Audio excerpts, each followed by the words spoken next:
been forced to stay in Victoria tonight after receiving COVID tests today. Georgie Tunney joins us now from Docklands Stadium, where the AFL's second round continues tonight. Georgie, what do these new cases in Queensland now mean for the wider competition? It could mean a whole lot, Paul. Don't be deceived by the scenes that you are seeing behind me as fans continue to stream in and into Docklands ahead of the D's and the St Kilda match tonight. You can hear them there. They're very, very passionate fans and they are looking forward to footy.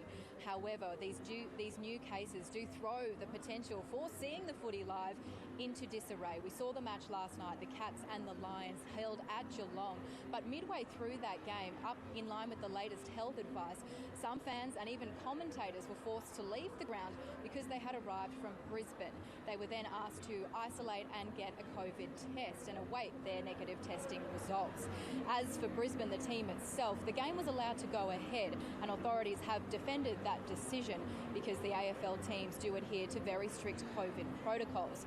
The Brisbane team were tested en masse today in their Geelong hotel rooms, and we understand that they have been moved to Melbourne tonight awaiting the results of those tests. They were set to fly back to Brisbane earlier this afternoon. That has not happened. And when they get into Queensland still remains a little bit of a mystery. They were set to host the Collingwood Magpies on Thursday. Now that's just in 5 days' time. But if the situation in Queensland does worsen and there's more cases, the AFL could seriously consider moving that game, keeping it here in Melbourne. We are already seeing the effects that this is having on the other competition as well. The AFLW, the Brisbane Lions had to be tested and were only cleared to play the game against North Melbourne this afternoon at 6 a.m. this morning. Now they are set to finish in the top two. If that happens, that means that they are in line to get a home final. However, that also is in jeopardy in line with whatever the latest health advice does have.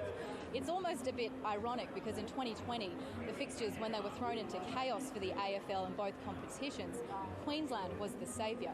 But given the situation now here in Victoria with very limited and no local transmission, it could be Melbourne's time to step up. Very dynamic situation. Georgie Tunney at Docklands. Georgie, thank you.